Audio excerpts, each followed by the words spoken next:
I don't even know where to start. There's so much going on. We can kind of start back at the fires, the day of the fires, and give you my experience. I live approximately about 5-10 minutes north of the burn zone. Um, we lost power early morning before we could even have a cup of coffee. We had no warnings of what was happening. We pretty much had no idea there was a fire at that point. Later in the afternoon, we started noticing vehicles start pulling up into our parking lots, and all these families started pouring out. And that's when we heard that Lahaina is on fire. We lost our great town. We lost the first capital of Hawaii, but it's not just basically everyone north of Lahaina that's lost everything. It's actually the Hawaiian people themselves. You know, Lahaina is huge, huge population of our residential community. Practically with the Lahaina, uh, there is just so much that's questionable for that first day. Why was the power cut off here 5-10 minutes north when the power was ultimately causing the second fire, is what we heard.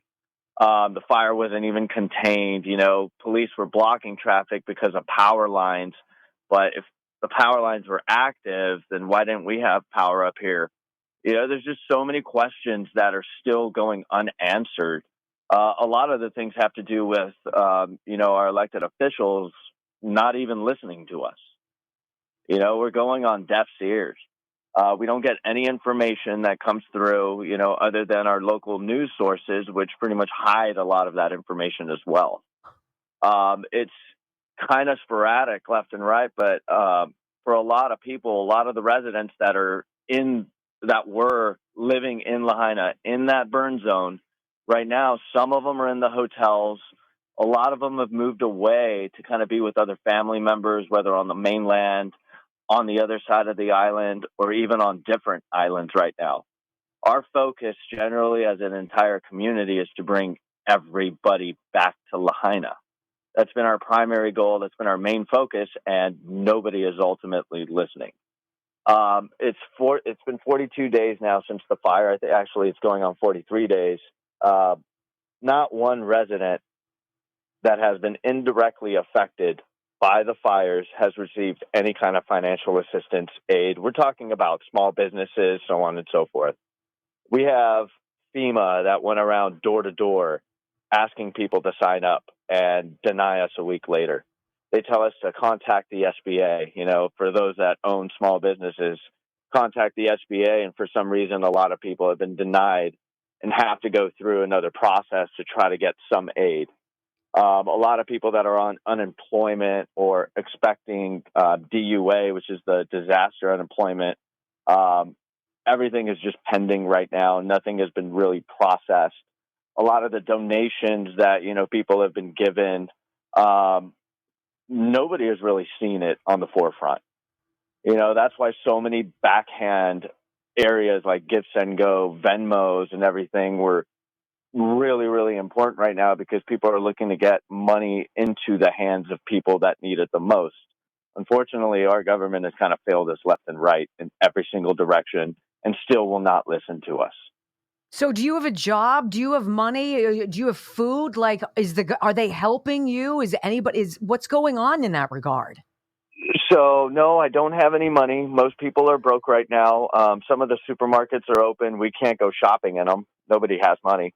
There are some visitors that are out here right now, and a lot of visitors that are coming out are, donating some of their time to volunteer and assist. But I mean, it's one of those things right now where the community is mainly concerned for all the fire affected residents that are inside the hotels.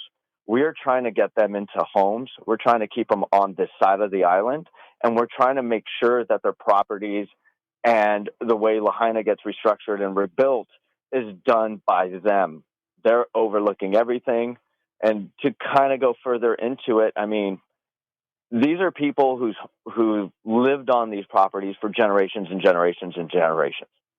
Their ancestors' bones are buried on their properties. And right now, there's a huge giant fence up. You can only go in with supervised personnel. You have to wear hazmat clothes and everything to actually get into the burn zone to look at the property before they turn you around and send you back. It's not like something you can go on your own. There's checkpoints set up everywhere. The first week of the fires, we weren't even allowed to drive over to the other side of the island. We were trapped on this side. You know, they had vehicles coming through, but I mean, at some points, we were smuggling baby diapers. You know, it was getting really, really ridiculous. Once the governor came here, he basically, stated that, all these investors and real estate agents are calling for the land. He's going to do something better and take the land. So the state took the land. That's one thing that, yes, it could have been good, but no, it's also still not good because the route that he took the land, they already had an agenda. They already had a plan to set up Lahaina the way they wanted to. This is completely disrespectful to the local communities, especially folks that have their ancestors in the ground. My man, this has been going on. This has been in the works since 2011, I think, if my research proves me correct. Correct. We've seen all the videos. Hitachi did a video talking about smart cities. We know all the entities that are involved trying to push for this.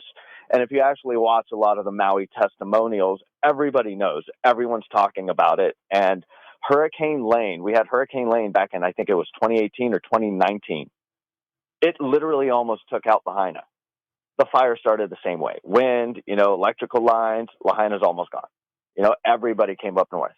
But from that point, after we saved Lahaina town, to this point, nobody here on the west side has seen any kind of anything to deal with actually safety, making sure fires don't happen, even actually having controlled fires or anything here and there. Nothing was done.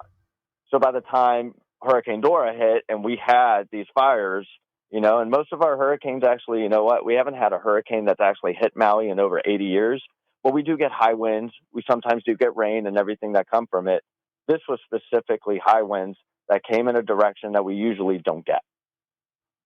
A lot of the firemen that I've been talking to and everything kind of explained in detail what's really happened.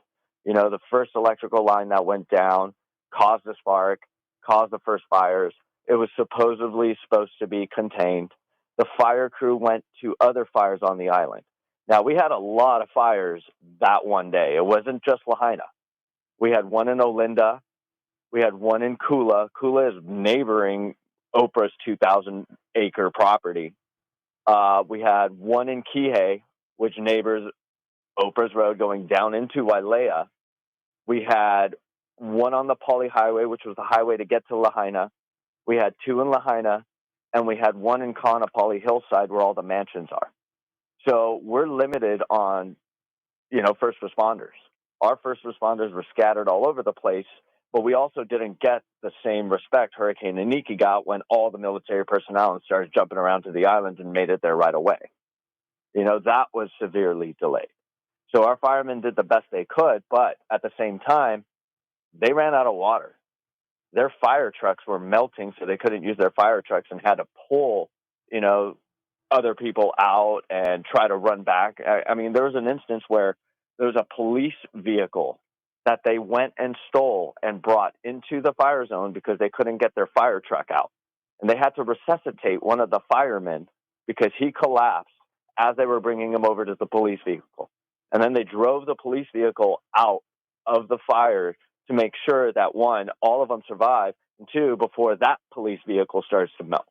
I've never seen a fire behave like that. I've just got to say, Phil, and what I want to do is I want to push pause on this. We're listening to a man who lives just a few minutes north of this burn zone in Lahaina on Maui, and he's giving us this story about why he has to be anonymous. We're going to walk into that door in just a moment with him, and I'm going to tell you why we can't give you his real name, how serious the police state is, how far gone parts of this great United States already are, ladies and gentlemen. Jaw-dropping. Next on the Wendy Bell Radio program.